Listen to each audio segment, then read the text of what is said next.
Yo quisiera orar antes de comenzar. Vamos a orar. Señor, gracias por todo lo que nos das a diario, Señor. Gracias, Señor, porque a pesar de nosotros, Señor, tú permaneces fiel, Señor. Y tu deseo, Señor, es que nos parezcamos a tu Hijo, Señor. Tu propósito, Señor, es formar la imagen de tu Hijo en nosotros. Gracias, Señor, por esa paciencia, por ese amor, Señor. Ayúdame, Señor, en esta hora a ser un instrumento de tu palabra, Señor. Que sea tu palabra predicada en esta hora y el Espíritu Santo sea haciendo la obra en cada corazón. En el nombre de Jesús, amén. Bueno, entonces estamos estudiando el libro de Santiago. El texto que sigue lo estamos estudiando de manera expositiva para las personas que llegan por primera vez.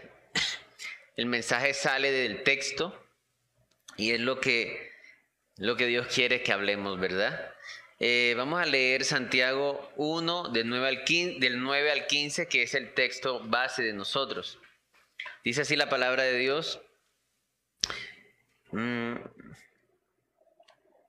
El hermano que es de humilde condición, gloríese en su exaltación, pero el que es rico en su humillación, porque él pasará como la flor de la hierba, porque cuando sale el sol con calor abrasador, la hierba se seca, su flor se cae y perece su hermosa apariencia. Así también se marchitará el rico en todas sus empresas. Bienaventurado el varón que soporta la tentación, porque cuando haya resistido la prueba, recibirá la corona de vida que Dios ha prometido a los que le aman. Cuando alguno es tentado, no diga que es tentado de parte de Dios, porque Dios no puede ser tentado por el mal, ni Él tienta a nadie, sino que cada uno es tentado cuando de su propia concupiscencia es atraído y seducido. Entonces la concupiscencia, después que ha concebido, da a luz el pecado, y el pecado, siendo consumado, da a luz la muerte. Amén. Yo puse como título de esta porción de la palabra, le puse ¿en dónde está tu amor? Así le puse como título. Como primer punto, bueno, recordemos que esta carta es dirigida, dice Santiago 1:1, Santiago, siervo de Dios y del Señor Jesucristo, a las 12 tribus que están en la dispersión. Podemos decir que a gente desplazada, a creyentes desplazados. Entonces, hay que tener en cuenta eso, a quién va dirigida la carta. Como primer punto, yo puse las riquezas son efímeras. Es de lo que me habla el verso del 9 al 11. Vamos a leerlo. Dice así: el hermano que es de humilde condición, gloríese en su exaltación, pero el que es rico en su humillación, porque él pasará como la flor de la hierba. Porque cuando sale el sol con calor abrasador, la hierba se seca, su flor se cae y perece su hermosa apariencia. Así también se marchitará el rico en todas sus empresas. Entonces aquí hay palabras que podemos aclarar con la palabra que es el hermano de humilde condición, gloríese en su exaltación. ¿De qué exaltación estamos hablando? Yo quisiera que miremos, para ver un poquito más de qué exaltación está hablando, miremos Primera de Pedro. Voy a poner varios textos acá. Primera de Pedro 2, del 9 al 10. Bueno. Dice la palabra de Dios: mas vosotros sois linaje escogido, real sacerdocio, nación santa, pueblo adquirido por Dios, para que anunciéis las virtudes de aquel que os llamó de las tinieblas a su luz admirable. Vosotros que en otro tiempo no erais pueblo, pero que ahora sois pueblo de Dios, que en otro tiempo no habéis alcanzado misericordia, pero ahora habéis alcanzado misericordia. Amén. Miren lo que está diciendo el Señor acerca de nosotros, de los que hemos creído. Mas vosotros sois linaje escogido, real sacerdocio, nación santa, pueblo adquirido por Dios. Este texto muchas veces se ha torcido, tratando de hacer entender a la gente de que yo soy un rey, entonces yo tengo que ser rico, ¿verdad? Pero si vemos a quién es dirigida la carta de Pedro, la primera carta de Pedro, es a desplazados también, gente que estaba desplazada por la persecución.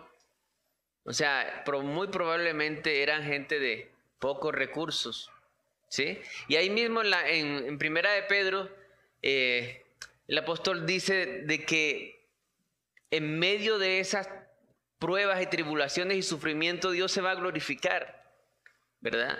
Entonces no está hablando de cosas materiales. Ese real sacerdocio es la posición que Dios nos da después de que hemos creído en el Señor, en el Evangelio.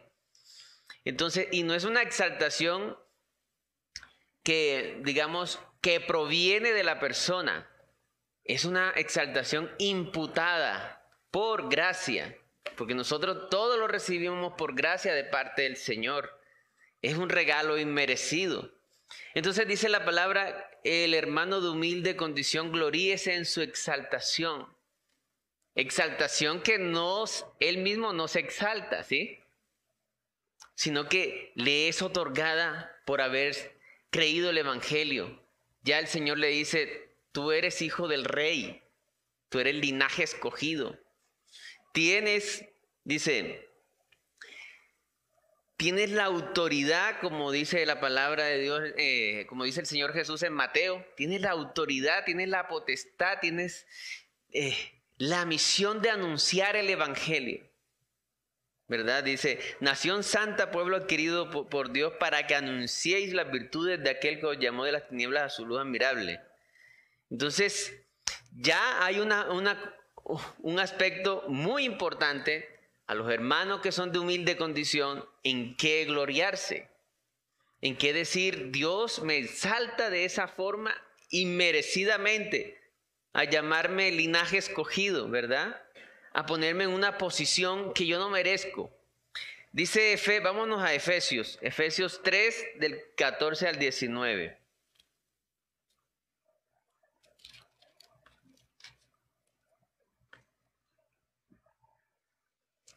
Dice, por esta causa doblo mis rodillas ante el Padre de nuestro Señor Jesucristo, de quien toma nombre toda familia en los cielos y en la tierra, para que os dé conforme a las riquezas de su gloria, el ser fortalecidos con poder en el hombre interior por su espíritu, para que habite Cristo por la fe en vuestros corazones, a fin de que arraigados y cimentados en amor, seáis plenamente capaces de comprender con todos los santos cuál sea la anchura, la longitud, la profundidad y la altura, y de conocer el amor de Cristo que excede a todo conocimiento, para que seáis llenos de toda la plenitud de Dios. O sea, podemos ser llenos de toda la plenitud de Dios. Eso era la oración del apóstol Pablo. A través del conocimiento del Señor, seamos llenos de toda su plenitud. Entonces, el hermano de humilde condición, a veces eso pasa, pues, cuando nos vemos con poquitos recursos, entonces a veces albergamos tristeza en el corazón. Y no debe de ser así, porque nuestras riquezas están allá arriba. Amén. Nuestras riquezas no están acá. Nuestras riquezas no están acá, ¿verdad? Y nos meten a diario eso por todos los medios de comunicación, ¿verdad? A perseguir las cosas de este mundo, a amar las cosas de este mundo y a utilizar la gente. ¿Sí se han dado cuenta? Aquella frase del fin justifica los medios. Entonces la gente vive en, voy a alcanzar mis metas, voy a alcanzar lo mío y utilizo a los otros. Es lo contrario. Yo debo de amar a la gente y utilizar las cosas. Amén. Entonces, eso lo vamos a ver ahorita un poco más profundo. Efesios 1:3, ahí mismo en Efesios. Bendito sea el Dios y Padre de nuestro Señor Jesucristo, que nos bendijo con toda bendición espiritual. ¿En dónde? En los lugares celestiales en Cristo. Amén. En los lugares, las bendiciones de nosotros están en los lugares. Nos ha bendecido con todo lo que hay en Cristo en los lugares celestiales. Dice ahí mismo Efesios 2 del 5 al 6. Dice, aún estando nosotros muertos en pecados, ¿qué dice? Nos dio vida juntamente con Cristo y juntamente con Él nos resucitó y asimismo nos hizo ¿qué? En los lugares celestiales con Cristo Jesús. Eso debería de nosotros siempre causar gozo. Amén. Eso debería de nosotros cada vez que, nos levantemos, soltar la carcajada de alegría. Fui comprado, fui puesto en un lugar celestial que yo no merezco. Y el hermano de humilde condición, exáltese, gloríese en su exaltación. Amén. Ahora vamos a mirar en cuanto a la otra parte de ese versículo y el que dice, y el hermano que es rico en su humillación. Vamos a mirar. Vamos a mirar Primera de Timoteo 6 del 17 al 18. Dice, a los ricos de este siglo manda que no sean altivos ni pongan la esperanza en las riquezas, las cuales son, ¿qué dice? Inciertas, ¿verdad? Incierto, o sea, no se sabe. Las riquezas son inciertas, sino en el Dios vivo que nos da todas las cosas en abundancia para que las disfrutemos. Que hagan bien, que sean ricos en buenas obras, dadivosos, generosos, atesorando para sí buen fundamento para lo porvenir, que echen mano de la vida eterna. Amén. Entonces, aquí yo saqué una frase de esto que acabamos de leer. Dice, los que tienen riquezas deben tener el corazón humillado por el hecho que en cualquier momento se pueden ir. Eso nos pasó ahorita en la pandemia, tanto que hablamos de la pandemia, ¿verdad? Quebraron muchas empresas. Y es que se puede ir. Con una variación que el Señor haga en el clima, arruina a millones. Se va así. Entonces, el apóstol Pablo está diciendo que los ricos mediten en eso, que son efímeras las riquezas. Una persona adinerada debe estar humillada en el hecho de que en cualquier momento se me puede ir todo. Amén. Entonces, las riquezas son efímeras, hermanos. Yo sé que eso nosotros lo leemos y quizás lo hemos leído mucho, ¿verdad? Sí, son efímeras, no hay que ser materialistas, pero somos bombardeados a diario con eso. Con vivir una vida egocéntrica para alcanzar mis metas. Inclusive usan la Biblia para eso. Entonces enfocan a la persona en una vida de esta tierra. Y el Señor dijo, la vida del hombre no consiste en la abundancia de los bienes que posee. En eso no consiste la vida del hombre. Tenemos que estar siempre arraigados en esa palabra. Siempre. Porque somos bombardeados a diario. Usted prende un comercial y usted es bombardeado de eso. Siempre. Y a veces no nos damos cuenta, ¿verdad? Tengamos eso presente y empecemos nosotros a amar a la gente y a utilizar las cosas. Nosotros deberíamos, la iglesia debe ser un ejemplo de amor. Que el mundo pase y estos cómo se aman y se comparten las cosas. Deberíamos de ser ejemplo en eso. Eso es una regla para nosotros, ¿verdad? Una medida. Como segundo punto, hermanos, dice, los verdaderos creyentes soportan la prueba. Vamos a leer el verso 12, que ese es quizás el punto más interesante de todo el sermón. El verso 12 de Santiago 1 dice así, Bienaventurado el varón que soporta la tentación, porque cuando haya resistido la prueba recibirá la corona de vida que Dios ha prometido a los que le aman. Sin profundizar mucho, hermano, vemos en el texto que dice la tentación, no habla de las tentaciones, porque ciertamente hay muchas tentaciones, ¿sí o no? Muchas tentaciones. Pero aquí está hablando de la tentación. Porque cuando ya ha resistido la prueba, ¿por qué no habla de nuevo tentación? ¿Sí notan? En vez de decir de nuevo, porque cuando haya resistido la tentación. Porque en el original, esa palabra tentación en el griego es peirasmos, sale unas 21 veces en la Biblia y tiene diferentes, se usa para diferentes mensajes de acuerdo al contexto. ¿Ya? Entonces, bienaventurado el varón que soporta la tentación, porque cuando haya resistido la prueba, está haciendo sinónimos, recibirá la corona de vida que Dios ha prometido a los que le aman. ¿Quiénes son los que aman al Señor? Podemos decir fácilmente los creyentes, ¿verdad? Pero ese amor de los creyentes, ¿es un amor que viene de ellos? Vamos a leer para que la palabra nos los aclare. Primera de Juan 4:10.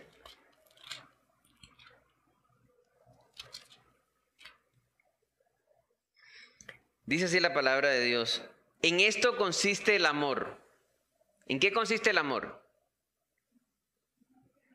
No en que nosotros hayamos amado a Dios, oído, sino que Él nos amó a nosotros y envió a su Hijo en propiciación por nuestros pecados. Si hay amor del creyente hacia Dios es porque Dios lo produjo. No podemos ni siquiera gloriarnos del amor que podemos decir que tenemos hacia el Señor, y eso lo vivió muy bien el apóstol Pedro.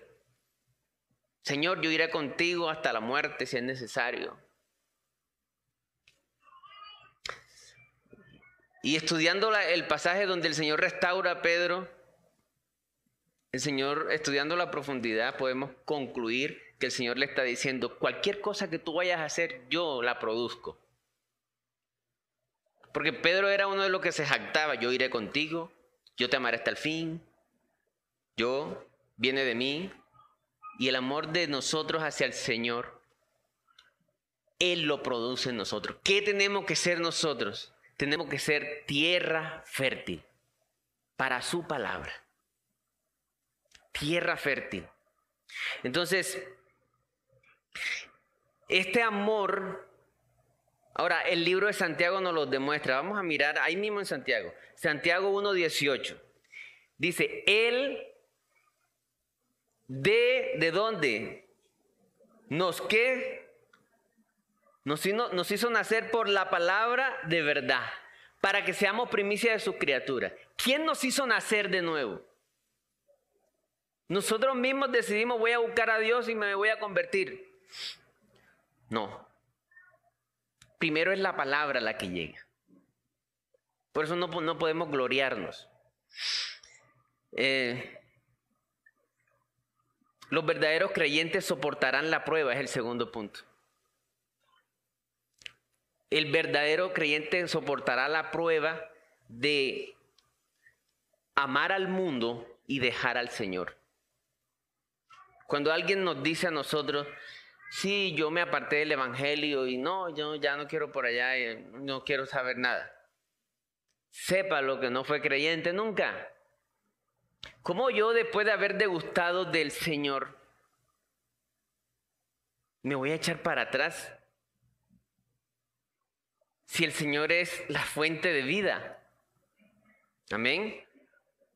Entonces, Él nos hizo nacer de nuevo a nosotros, no nosotros mismos a Él. Dice la palabra en Romanos, ya se me fue el capítulo, pero dice, ¿quién le ha dado a Dios primero para que le sea recompensado? ¿Quién puede decir, es que yo? No. Nosotros somos tierra. o fértil o tierra con piedras, que es una de las tierras que se ven aquí en el libro de Santiago, cuando dice la fe sin obras está muerta. Una tierra de rocas parece que diera frutos, pero no, se marchita. Vamos a mirar lo que dice Lucas 8:13. La famosa parábola del sembrador, ¿verdad? Los de sobre la piedra son los que, habiendo oído, reciben la palabra con gozo, pero estos no tienen raíces.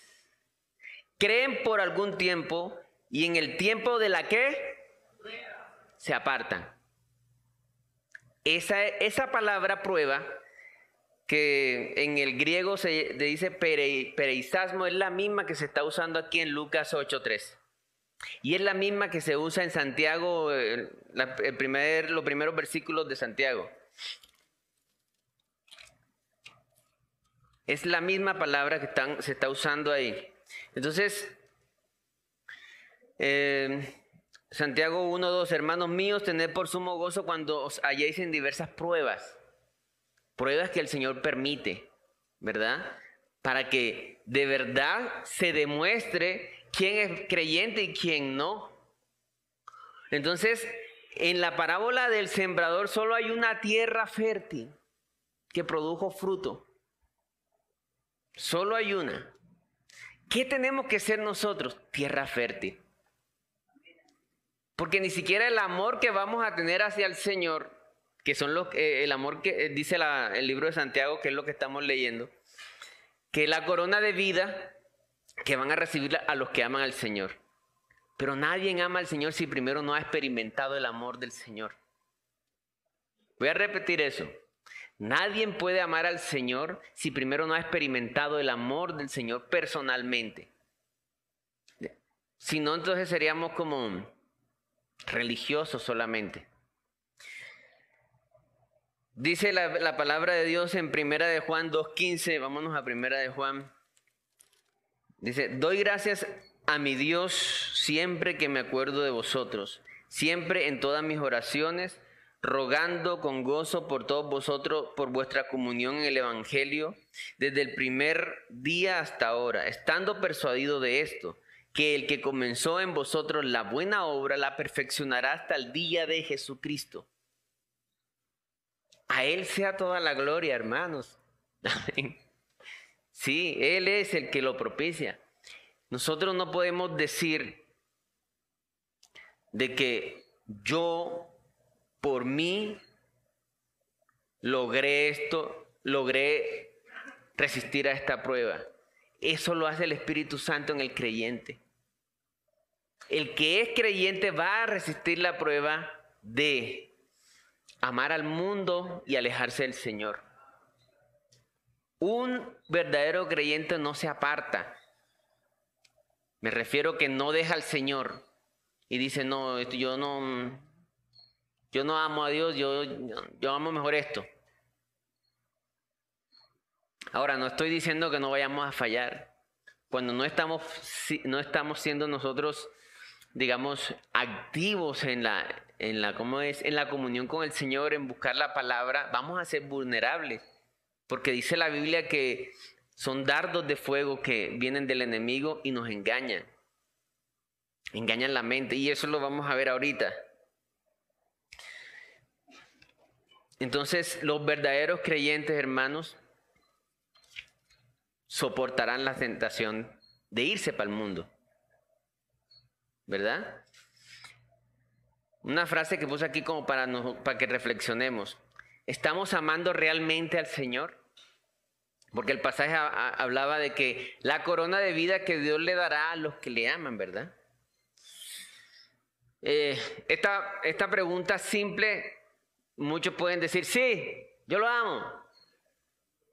Voy a seguir preguntando, dice, ¿o estamos amando nuestra religiosidad, nuestro orgullo de hacernos llamar seguidores de Cristo? No, es que yo soy cristiano. ¿Qué es lo que nos está causando alegría y gozo en el corazón?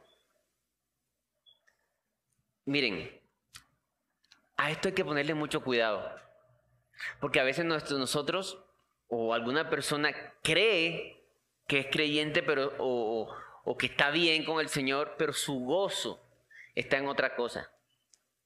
Entonces la iglesia es, tengo que ir. Mucha gente va a la iglesia para que no le caigan maldiciones, ¿sí sabía? O para que si no voy a la iglesia no me va bien el trabajo. Pero no hay una relación. Cuando hay un enamoramiento entre dos seres, yo no voy a donde esa persona, en este caso el Señor, para que me dé algo o para aparentar algo.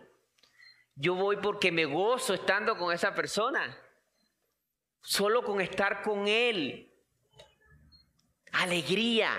¿En dónde está nuestro gozo? Tenemos que preguntarnos eso.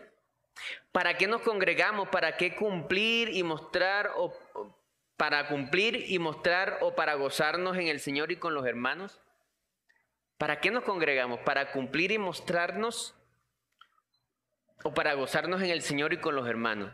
Esas son preguntas que yo cuando estaba estudiando este pasaje, yo decía, pero ¿por qué a veces nos dejamos llevar por las ansiedades y las cosas de este mundo? ¿Verdad? Por las cosas que pasan en el trabajo y cero gozo. Y afanados por aquí y afanados por allá. Acuérdense que parte de la semilla, de las semillas que cayeron en las malas tierras, las ansiedades, las cosas de este mundo, las desviaron. ¿Verdad? Entonces, nosotros tenemos que revisarnos, pensar lo que estábamos cantando ahorita. O sea, nosotros tenemos una salvación tan grande. Estamos sentados en los lugares celestiales. Una salvación que no podemos perder porque no la ganamos nosotros. ¿Cómo un recién nacido, vamos a poner el ejemplo, un recién nacido? Entonces el niño a los 5 años, ya yo no quiero ser un ser nacido de mi mamá, me voy a devolver al vientre, eso ya no se puede echar para atrás. El que es creyente es porque no nace él mismo. No lo hace él. Lo leímos en Santiago 1:8, ¿verdad? Él nos hizo nacer de nuevo a nosotros. No nosotros desde nuestra fuerza y yo qué sé. No. ¿En dónde está nuestro gozo, nuestra adoración, nuestra pasión, nuestra admiración, nuestro asombro, nuestra alegría? ¿En dónde está? ¿En el trabajo? ¿En la casa? ¿En un equipo de fútbol? Sí, puede ser. En los fines de semana donde descanso y la paso súper chévere. En los paseos, en los viajes. En el sueldo. Entonces, sin sueldo, entonces es triste. Con sueldo, entonces ya ahí sí soy. O sea, te estás dependiendo de lo que pase afuera. ¿Dónde está nuestro gozo? No podemos perder de vista eso, amén. Como tercer punto, le puse a este punto, el camino del pecado. El camino del pecado. Vamos a buscar. Bueno, ese es del verso 12 al 15, vamos a leerlo. No, del 13 al 15, perdón. Dice, cuando alguno es tentado, no diga que es tentado de parte de Dios, porque Dios no puede ser tentado por el mal, ni Él tienta a nadie, sino que cada uno es tentado cuando de su propia concupiscencia es atraído y seducido. Entonces la concupiscencia, después que ha concebido, da a luz el pecado, y el pecado, siendo consumado, da a luz la muerte. Entonces aquí vemos como, por eso yo le puse el camino del pecado, y arranca desde las concupiscencias que están en la naturaleza caída. ¿Qué es una concupiscencia? Concupiscencia es un mal, un deseo exacerbado por algo que no es bueno. Un deseo intenso por algo que no es bueno. No necesariamente de la parte sexual, en todas las demás áreas, en el dinero, por ejemplo. Vamos a Romanos. Porque habla de muerte. Es interesante cuando él dice, y habiendo consumado da a luz la muerte. Acordémonos que la palabra muerte es usada para decir separación. separación.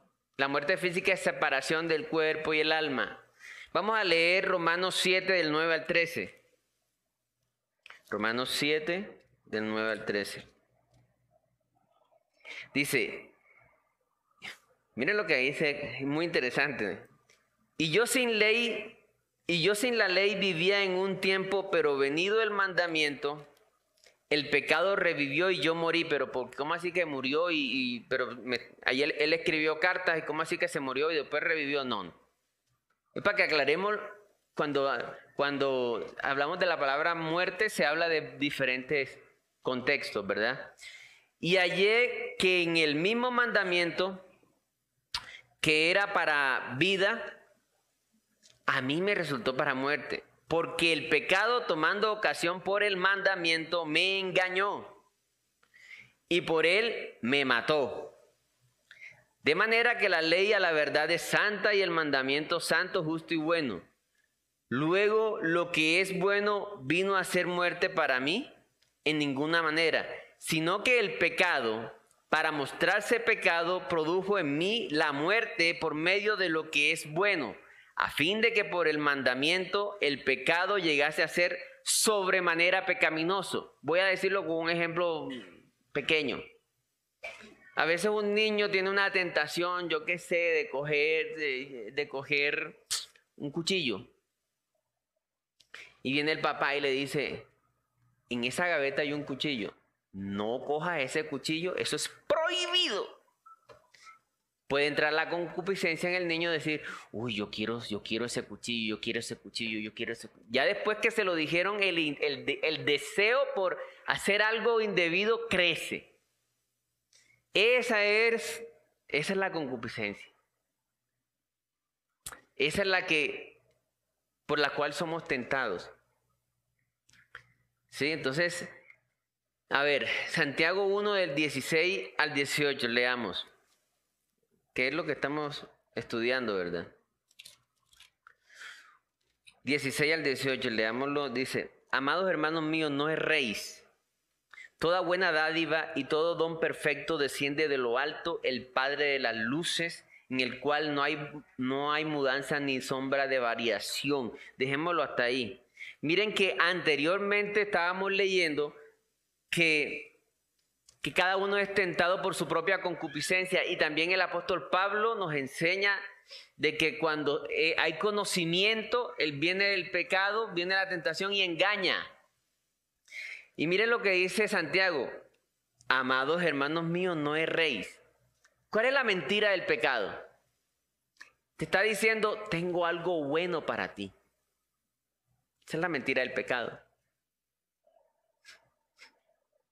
Tengo algo bueno, algo muy bonito para ti.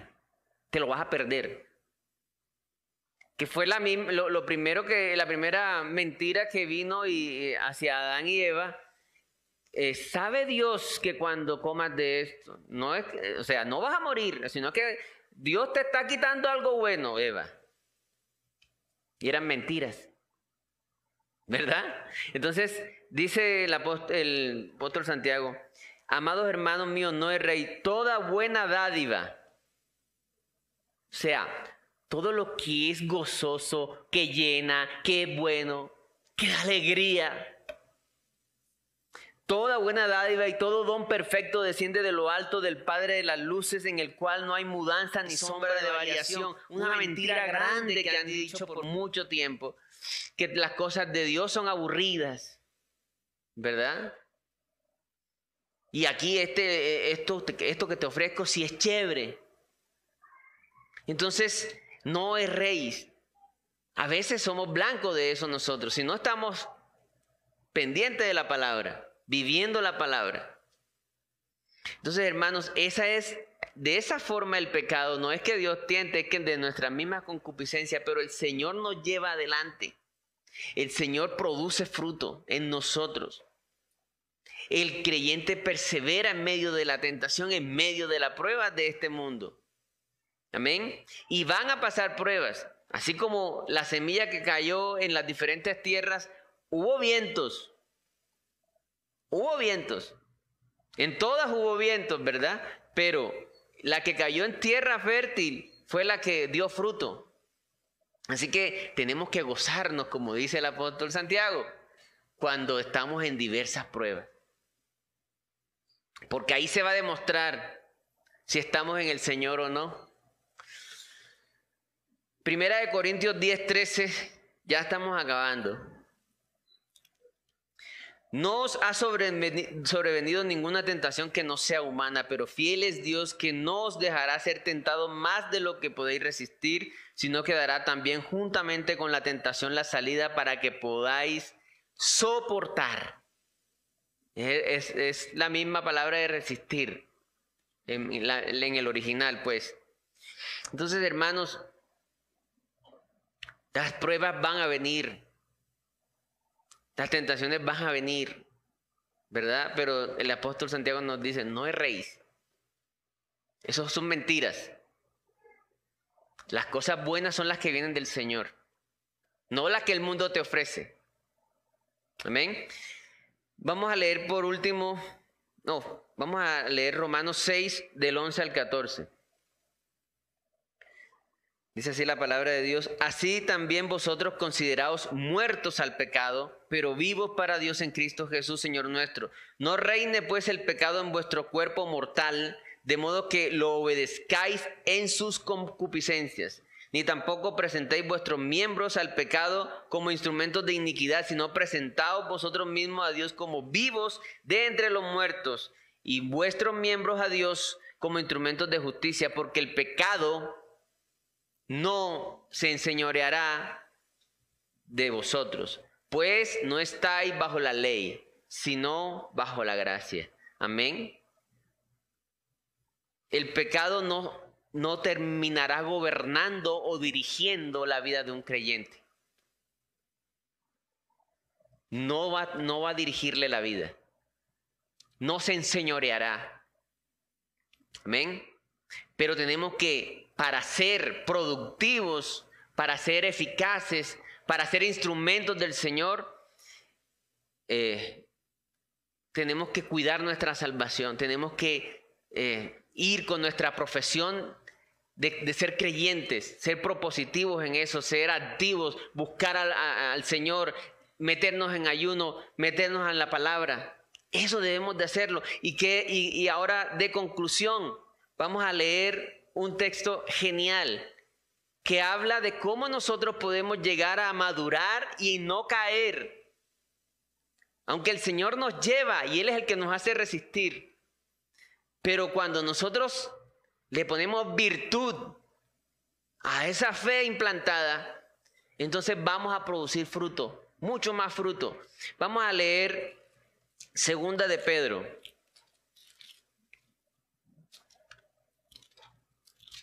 Segunda de Pedro 1, del 4 al 10. Dice: por medio de las cuales nos ha dado preciosas y grandísimas promesas. Tenemos nosotros preciosas y grandísimas promesas, para que por ellas llegaseis a ser participantes de la naturaleza divina, habiendo huido de la corrupción que hay en el mundo a causa de la concupiscencia. Vosotros también, miren lo que nos dice el apóstol Pedro: poniendo toda diligencia por esto mismo, añadid a vuestra fe, a lo que ya hay, que fue sembrado en nosotros cuando escuchamos la palabra de Dios, creímos, virtud. Virtud es esa predisposición por hacer. Cuando uno dice, esa estatua se hizo en virtud de X persona. Virtud. A la virtud, conocimiento. Un ejemplo, voy a leer la palabra minuciosamente, voy a orar. Ya, esa es virtud. Después, conocimiento. Al conocimiento, dominio propio. Cuando yo entiendo que debo de resistir, que debo decirle no a los ofrecimientos del mundo, lo hago no porque sí, sino porque ya tengo un conocimiento de que eso no conviene y me quita el gozo, me hace inoperante. No voy a ser usado por el Señor, no voy a ser testimonio, ¿verdad? Entonces, al conocimiento, dominio propio, al dominio propio, paciencia, a la paciencia, piedad, a la piedad, afecto fraternal, y al afecto fraternal, amor. Porque si estas cosas, y van en cadena, una depende de la otra, porque si estas cosas están en vosotros y abundan, ¿qué dice? No os dejarán estar ociosos ni sin fruto en cuanto al conocimiento de nuestro Señor Jesucristo. Pero el que no tiene estas cosas tiene la vista muy corta, es ciego, habiendo olvidado la purificación de sus antiguos pecados. Por lo cual, hermanos, tanto más procurad hacer firme vuestra vocación y elección, porque haciendo estas cosas, ¿qué dice? No caeréis jamás. Amén. Ahí está el proceso. Vamos, leamos esta porción de la palabra. Estudiémosla. Virtud, conocimiento, ¿verdad? Y ahí van las demás cosas. Hasta que llega el amor. Entonces, nosotros tenemos que ser buena tierra. Tenemos que demostrar que realmente creímos, aunque el Señor eso lo hace en nosotros. Nosotros tenemos que ponerle a eso virtud. Tenemos que hacerlo. Y mirámonos, ¿dónde está nuestro gozo? ¿Qué nos hace felices a nosotros? ¿Cumplir o estar con el Señor o congregarnos? Como cuando los niños, por ejemplo, van a algo que les gusta, a un centro comercial, a un parque de diversiones, y se visten eso no tiene que ver con nada, ¿cierto? Van con un gozo, una alegría, y no piensan en más nada, no les importa más nada. O cuando van a estar con su papá, no les importa sino abrazar al papá. Amén. Revisémonos dónde está nuestro gozo, hermano. Vamos a orar. Señor, gracias por esta tu palabra. Ayúdanos, Señor, a no errar, Señor, y entender que toda buena dádiva viene de ti, Señor. Que el mundo no tiene nada que ofrecernos, Señor. Que lo que ofrece el mundo no llena, Señor. Ayúdanos, Señor, a tener esta verdad presente frente a cualquier tentación, ofrecimiento que nos venga. Gracias, Señor, por este día. Ayúdanos a vivir esta palabra a cada uno de nosotros, a que no perdamos el gozo, Señor, a que podamos amar a las personas y utilizar las cosas y no a lo contrario. Te pedimos, Señor, que nos llenes de tu Espíritu, Señor, y nos lleves a cada uno de nosotros con bien a nuestros hogares. En el nombre de Jesús. Amén.